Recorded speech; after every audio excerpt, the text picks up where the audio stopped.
नमस्कार, GBN 24 news में आपका स्वागत है। मैं हूं आपके साथ राशि। आइए खबरों की शुरुआत करेंगे।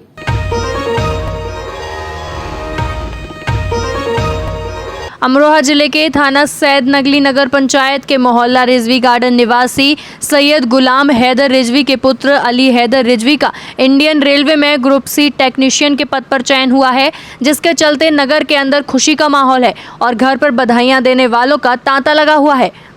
अली हैदर रिजवी ने रेलवे भर्ती बोर्ड चंडीगढ़ द्वारा आयोजित प्रारंभिक मुख्य चिकित्सा परीक्षा उत्तीर्ण की है। इसके पश्चात इनका चयन टेक्नीशियन की पोस्ट पर हुआ है। अली हैदर के भारतीय रेलवे में टेक्नीशियन पद पर नियुक्त होकर नगर पंचायत सैद नगली और जिला अमरोहा का नाम रोशन किया है। युवक के घर परिवार रिश्तेदारों में खुशी का माहौल है। वहीं लोगों द्वारा रिजवी के घर पर बधाई देने वालों का तांता लगा हुआ है। बता दें कि अली हैदर रिजवी वर्तमान में एक प्राइवेट स्कूल में शिक्षक हैं। उसकी शैक्षिक योग्यता MSc B.Ed है।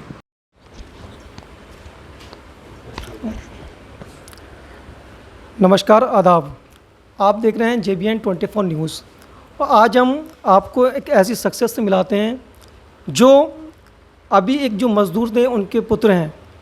उन्होंने भारतीय रेलवे में टेक्नीशियन के पद पर उनका चयन हुआ है और अली हैदर रिजवी साहब हैं जिनका भारतीय रेलवे में चयन हुआ है। आइए इनसे बात करते हैं। सबसे पहले आपको JBN 24 न्यूज़ चैनल की तरफ से हार्दिक शुभकामनाएँ। बहुत धन्यवाद सर आपका। जी, आपने जो ये रेलवे में आपका चयन हुआ है, किस तरह से हुआ है, क्या प्रक्रिया थी? सर 2018 में जनवरी में वैकेंसी निकली थी और अगस्त 2018 में इसका एग्ज़ाम हुआ था। प्री एग्ज़ाम जो मैंने क्वालिफ़ाई किया। 2019 के जनवरी में इसका मेन एग्ज़ाम हुआ, वो मैंने क्वालिफ़ाई किया।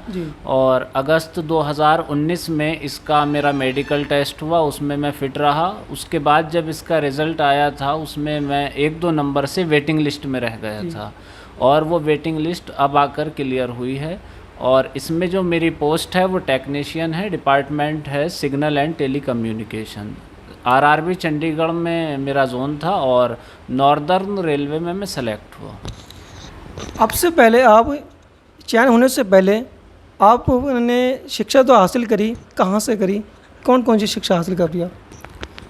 देखें, प्राइमरी शिक्षा तो प्राइमरी स्कूल से ही हुई है, गवर्नमेंट स्कूल से। उसके बाद यहीं सैद नगली का SD इंटर कॉलेज, वहाँ से मैंने +2 किया था। उसके बाद हसनपुर झम्मन लाल कॉलेज से मैंने BSc की थी। उसके बाद post graduation SM college Chandausi से केमिस्ट्री में किया था, master in science MSc chemistry. और B.Ed भी किया है। सुपर टेट के लिए मैं अभी भी तैयारी कर रहा हूँ। 2-3 साल से वैकेंसी नहीं आई है, इसलिए उसमें अभी काम नहीं हुआ। टेट CTET मेरा दोनों पास है। जी, देखिए, एक हमको एक सबक मिलता है। जो मज़दूर हैं उनके पुत्र हैं। इन्होंने ये मामला थाना सैद नगली, जिला अमरोहा के थाना सैद नगली में आता है। रिजवी गार्डन मोहल्ले के निवासी हैं। इन्होंने रेलवे में टेक्नीशियन के पद पर चयन हुआ है। इससे पहले ये एक प्राइवेट स्कूल के अंदर टीचिंग किया करते थे, बच्चों को शिक्षा देते थे।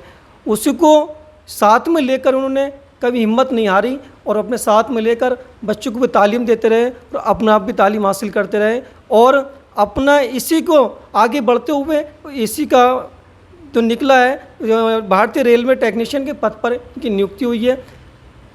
और आप तो थे, जो आपके वालिद साहब हैं पिताजी, तो साथ में लेकर उन्होंने कभी हिम्मत नहीं हारी और अपने साथ में लेकर बच्चों को भी तालीम देते रहे और अपना आप भी तालीम हासिल करते रहे और अपना इसी को आगे बढ़ते हुए इसी का तो निकला है। भारतीय रेलवे टेक्नीशियन के पद पर इनकी नियुक्ति हुई है। और आप तो थे, जो आपके वालिद साहब हैं पिताजी, तो उन्होंने किस तरह से मजबूती की थी? कभी उन्होंने हिम्मत तो नहीं आ रही आपको पढ़ाने में?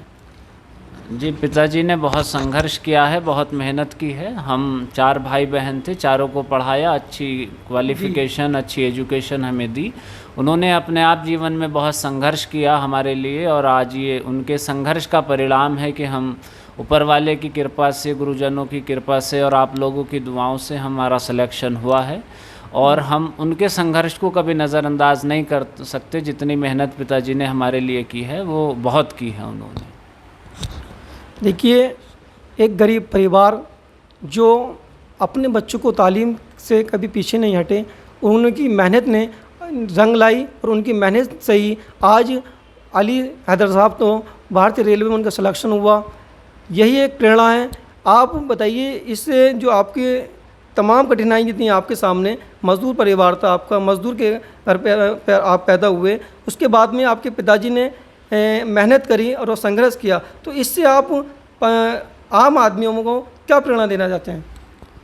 देखें, आपके चैनल के माध्यम से मैं एक मैसेज कन्वे करना चाहता हूं कि सफलता जो है वो एक दिन में नहीं मिलती, लेकिन एक दिन ज़रूर मिलती है। और परिस्थितियां कैसी भी हों, उन्हें हमवार करना होता है। कभी भी आपको सब कुछ अच्छा नहीं मिलता, कुछ अच्छा बनाना पड़ता है, कुछ अच्छा बनना पड़ता है। और कभी भी इंसान को पेशेंस नहीं खोना चाहिए, धैर्य नहीं खोना चाहिए, क्योंकि सफलता के लिए धैर्य बहुत बड़ी चीज़ है। आपको धैर्य रखना होगा। अगर सरकारी सेक्टर में, गवर्नमेंट सेक्टर में आप चाहते हैं किसी भी सेक्टर में सफल होने के लिए, आपको लगन की और धैर्य की, और देखें कि हार्ड वर्क तो करना होता है। आपका बहुत बहुत धन्यवाद। GBN 24 न्यूज़ में आप देख रहे हैं मेरे सहयोगी ताज मोहम्मद के साथ मोहम्मद आसिफ, GBN 24 न्यूज़, अमरोहा, उत्तर प्रदेश।